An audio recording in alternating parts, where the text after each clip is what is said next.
Bayangkan, di negeri ini ada dua tokoh yang sama-sama berada di lingkaran terdekat presiden. Yang satu adalah wakil presiden, secara konstitusi orang nomor dua di republik ini.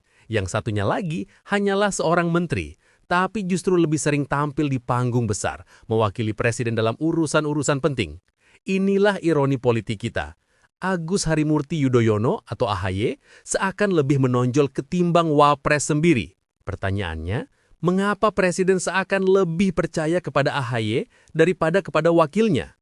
Publik melihat perbedaan ini semakin jelas. Wapres yang seharusnya berada di samping presiden dalam setiap keputusan penting justru jarang muncul. Namanya lebih sering terdengar di acara formal, pertemuan seremonial, atau pidato singkat di forum yang tidak menentukan arah bangsa. Sebaliknya AHY lebih sering tampil membawa pesan strategis, memimpin rapat koordinasi nasional, bahkan beberapa kali ditunjuk untuk mewakili presiden dalam forum internasional. Ironi ini membuat rakyat bertanya-tanya, apakah posisi Wapres kini hanya sekedar formalitas, sementara peran nyata justru dijalankan oleh seorang menteri muda? Apakah kita sedang menyaksikan pergeseran fungsi wakil presiden dalam sistem presidensial kita, di mana kekuasaan yang seharusnya melekat pada posisi nomor 2 justru dialihkan kepada sosok lain? Situasi ini bukan tanpa presiden. Dalam sejarah Indonesia, ada wakil presiden yang sangat dominan seperti Yusuf Kala, yang bahkan dianggap lebih sigap dibandingkan presiden dalam isu ekonomi. Tapi ada juga wakil presiden yang nyaris tak terdengar seperti Hamzahas di era Megawati. Lalu di mana posisi Wapres kita hari ini? Publik mungkin akan menilai bahwa ia lebih dekat ke kategori yang kedua. AHY tampil bukan sekedar sebagai menteri. Ia menjadi wajah baru pemerintahan, sosok yang dianggap lebih representatif untuk membawa pesan politik, hukum hingga pembangunan. Dari forum dalam negeri sampai luar negeri, nama AHY sering muncul. Bukankah ini sesuatu yang tidak biasa? Seorang menteri yang secara hierarki jauh di bawah Wapres justru diberi kepercayaan lebih besar. Di titik inilah spekulasi publik berkembang. Ada yang menyebut Prabowo sedang mempersiapkan AHY sebagai penerus, ada juga yang menilai ini sekedar strategi untuk menjaga keseimbangan politik di dalam kabinet. Tapi yang jelas, fakta berbicara dengan sendirinya. Nama AHY lebih menggema dibandingkan nama Wapres. Lalu, apakah ini adil bagi sistem demokrasi kita? Apakah rakyat bisa menerima kenyataan bahwa wakil presiden mereka lebih sering diam, sementara peran penting dijalankan oleh seorang menteri? Atau justru rakyat mulai lebih menyukai sosok yang bekerja nyata meski secara posisi tidak berada di urutan kedua? Pertanyaan ini terus menggantung, menjadi perdebatan panas di ruang publik.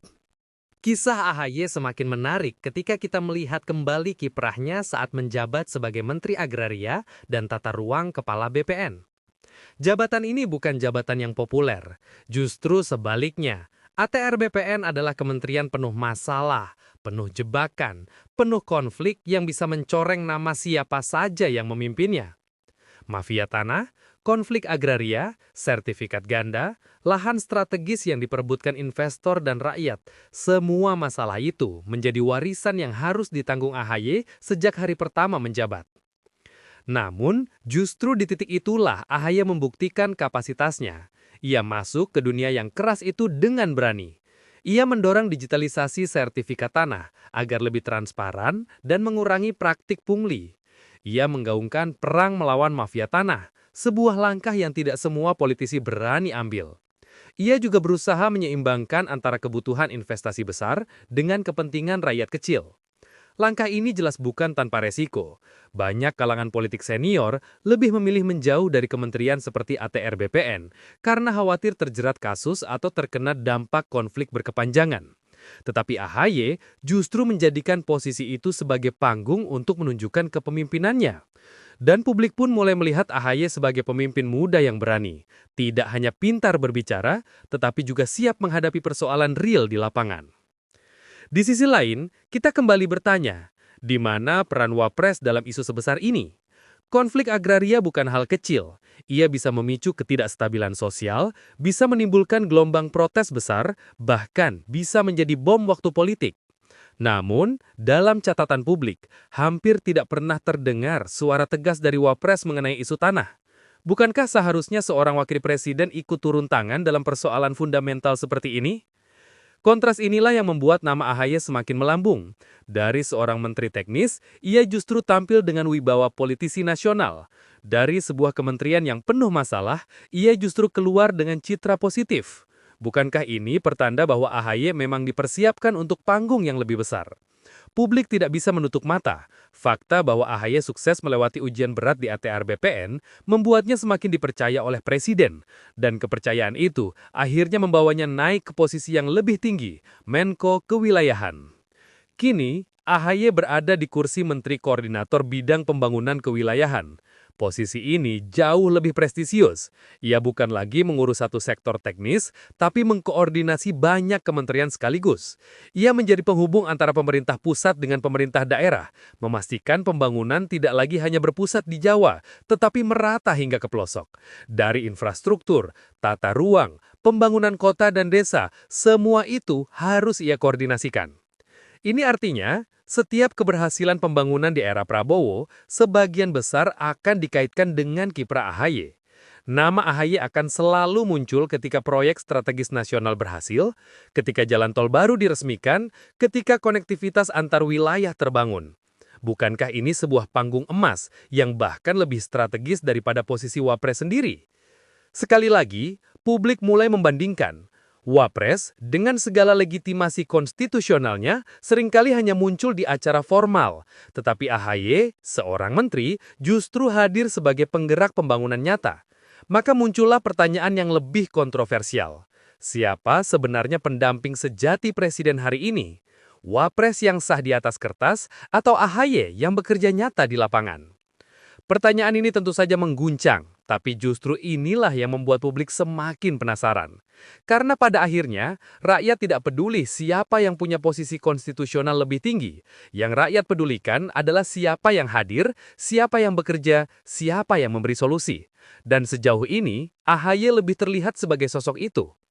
Tidak sedikit yang berpendapat bahwa posisi AHY hari ini hanyalah batu loncatan semata, bahwa semua ini adalah bagian dari grand design Prabowo untuk menyiapkan penerusnya di 2029.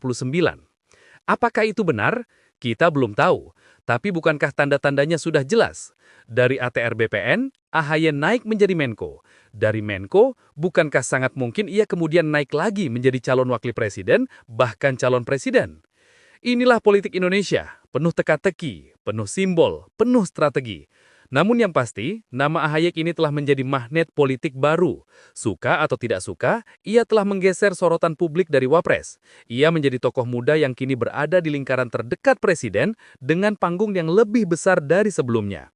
Dan mungkin ketika rakyat nanti ditanya, siapa pendamping sejati Presiden hari ini? Jawabannya bukan Wapres, tetapi justru AHY. Ketika berbicara tentang regenerasi politik Indonesia, dua nama langsung muncul ke permukaan. Agus Harimurti Yudhoyono, AHY, dan Kaisang Pangarap. Keduanya sama-sama muda, sama-sama memimpin partai politik, sama-sama menjadi simbol harapan baru. Tetapi jalur yang mereka tempuh begitu berbeda. Dan perbedaan inilah yang membuat publik membandingkan keduanya. AHY lahir dari darah politik. Ia adalah putra sulung Presiden ke-6 RI, Susilo Bambang Yudhoyono. Ia mengawali karir sebagai perwira TNI, lalu banting setir ke politik pada 2016. Meski sempat kalah di Pilgub DKI Jaya, langkah itu justru membuka jalannya menjadi Ketua Umum Partai Demokrat.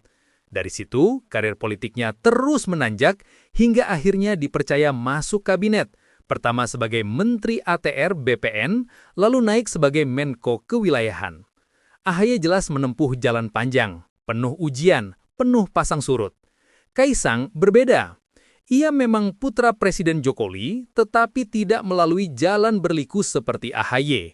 Ia melompat langsung ke kursi Ketua Umum PSI di usia muda dengan modal nama besar Jokowi. Popularitasnya meroket, tetapi di sisi lain, publik sering mempertanyakan, apakah ini prestasi politik pribadi atau semata-mata warisan dari pengaruh sang ayah? Perbandingan ini menjadi bahan diskusi yang panas. AHY dianggap mewakili usaha panjang membangun karir politik, menata partai, menghadapi naik turun politik, hingga akhirnya membuktikan diri di pemerintahan. Kaisang di sisi lain dianggap sebagai jalan pintas politik yang langsung melesat karena faktor keluarga presiden. Bukankah ini ironi yang menarik? Dari sisi kapasitas, AHY sudah teruji dengan memimpin kementerian strategis.